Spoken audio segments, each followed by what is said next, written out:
Ya,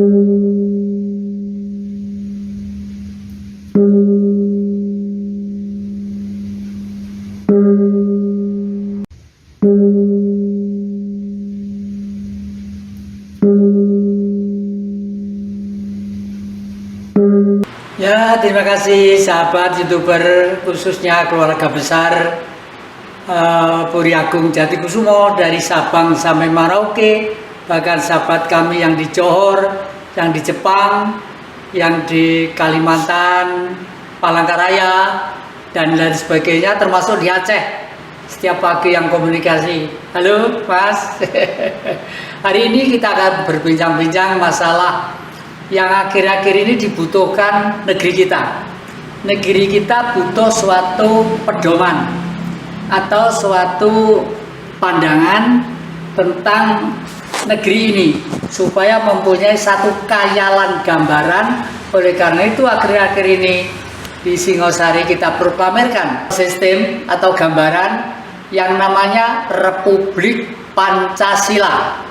Nah, sekali lagi, Republik Pancasila. Tidak ada ketua umumnya, tidak ada sekneknya, tidak ada dirjennya, tidak ada sama sekali.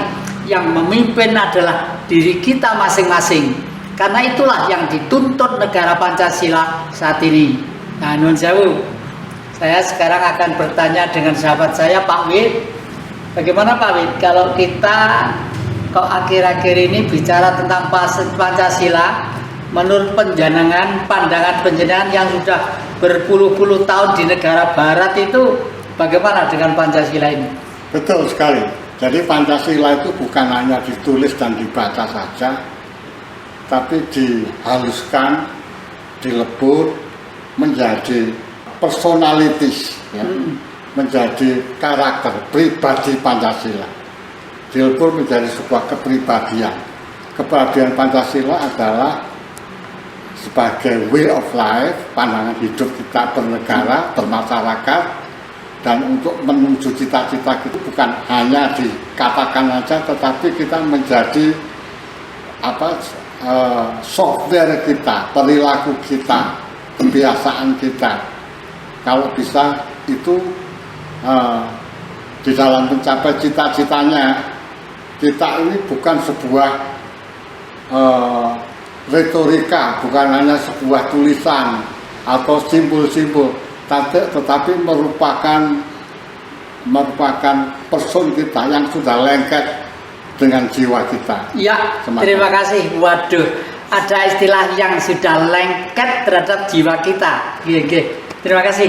Kebetulan para sahabat YouTuber yang kami muliakan, akhir-akhir ini kami juga bingung.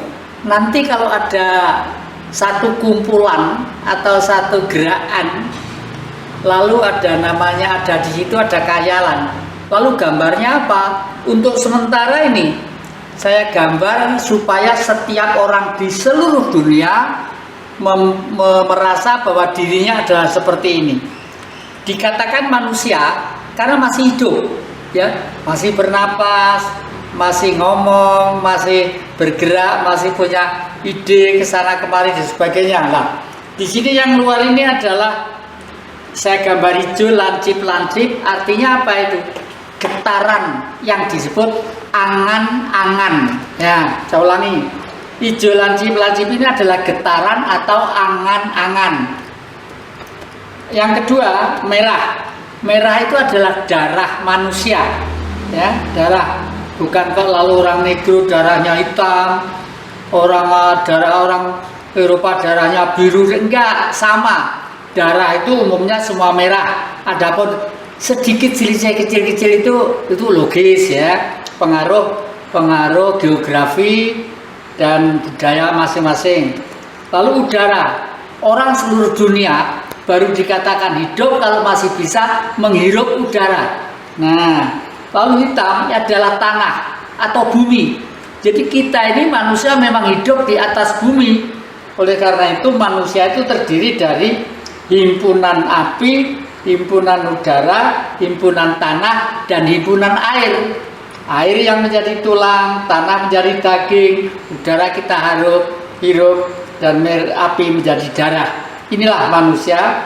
Lalu yang setengah saya gambarkan gold, warna kesana kemari itu adalah Tuhan itu sendiri yang di dalam bintik-bintik sinarnya bersinar pada tubuh manusia. Inilah untuk sementara. Oleh karena itu mungkin ada pertanyaan. Kalau ada Republik Pancasila, kenapa Republik Pancasila? Kenapa kok nggak Garuda Pancasila, Pak Mas Jati? Nah, ini pertanyaan yang bagus ya. Kalau ada Republik Pancasila, bagaimana dengan Garuda Pancasila, simbol negara kita? Itu tetap pamit, itu adalah milik Indonesia. Tapi Amerika kan bukan Indonesia, Cina bukan Indonesia. Oleh karena itu ini simbolnya untuk sementara ini, yang setiap manusia di dunia pasti mengiyakan begitu. Pertanyaan lagi, apakah ada perbedaannya Pancasila dulu yang dilahirkan pada tahun 45 dengan Republik Pancasila yang barusan pandangan pendidikan itu? Apa bedanya? Sangat ada, Walid. Memang ini berubah-ubah ya. Pada waktu tahun 1945, sekitar tahun 60-an itu Pancasila itu jelas sekali. Jangankan sekolah, tidak sekolah pun ngapalkan itu gampang. Apa itu 5K? 5K itulah: 1. Ketuhanan yang Maha Esa. 2. Kebangsaan. 3. Kemanusiaan. 4. Kerakyatan. 5. Keadilan sosial. Itu. Nah, begitu masuk ke tahun 65, karena peristiwa Orde Baru itu, lalu timbullah perubahan-perubahan yang sekarang itu kadang-kadang pegawai negeri atau TNI Polri atau Hansip atau apa-apa, kadang-kadang tuh ngapalkan aja bingung gitu. Ya bingungnya bukan karena beliau bodoh, enggak, mungkin karena mikir ini sehingga pada waktu grogi, waktu mungkin bagaimana ya, spirit di tengah-tengah umum itu kadang-kadang siap untuk menjelaskan. Nah, tapi kalau yang 4 tadi itu kira-kira kok pas. Kalau nggak salah Pak Wid juga mencermati pada waktu Bung Karno pidato di PBB. Betul, betul. Saya sangat bangga sekali pada saatnya Bung Karno memperkenalkan model ideologi negara seperti Pancasila ini di muka sidang umum PBB di New York. Ya. Bahkan juga diperkenalkan tahun 56 di Kongres Amerika di Washington DC. Dia menjabarkan satu-satu item dari sila-sila Pancasila itu dan mendapat kekaguman dari seluruh Kongres, anggota Kongres. Bahkan sekarang ini Pancasila banyak diminati oleh anak-anak sekolah, bahkan dipelajari. Banyak pelajar-pelajar yang datang dari luar negeri, datang ke Indonesia untuk mempelajari lebih dalam lagi tentang Pancasila. Nah, dan kalau kita bisa menghayati, mencermati daripada nilai-nilai yang terkandung di dalam Pancasila itu istilahnya sudah merangkum kesemuanya, adalah kehidupan. Ya, jadi tata cara hidup.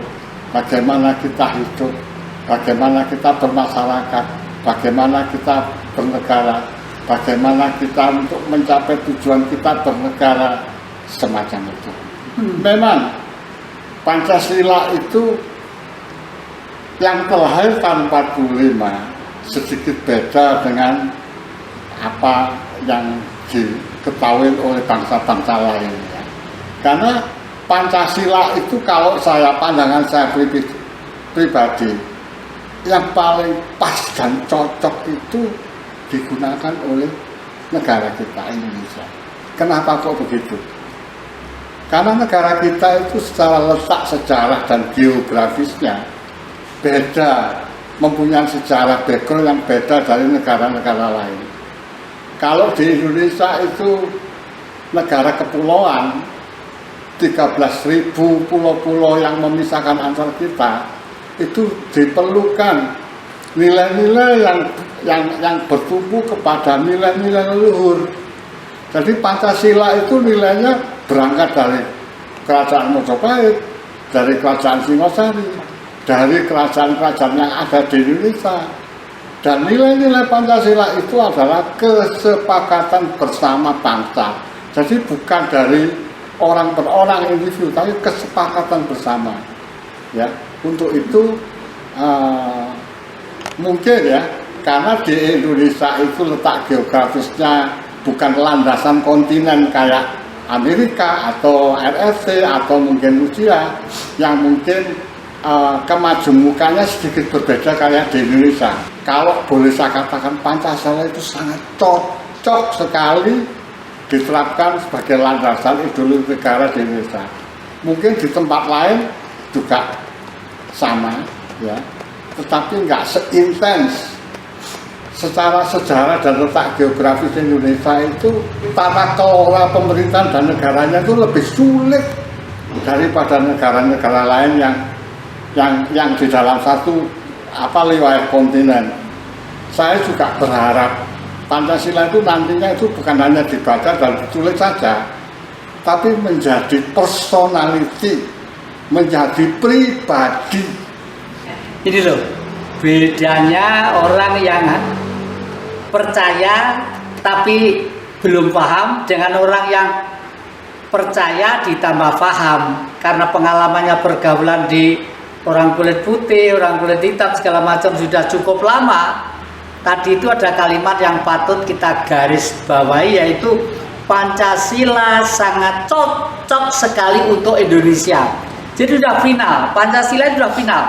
Jangan sampai ideologi lain mencoba untuk gerogoti pelan-pelan. Oleh karena itu, sang penguasa harus tanggung jawab. Jangan membiarkan kanker yang akan gerogoti merusak negara Pancasila ini. Karena tadi sudah dijelaskan geografisnya, kalau di sini satu negara, kalau di Eropa 12 negara ya.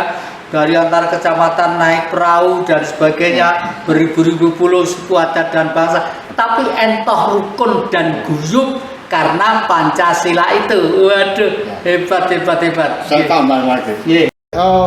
Sekarang pertanyaannya, apakah untuk generasi muda ya, apakah Pancasila itu ketinggalan zaman? Sangat tidak.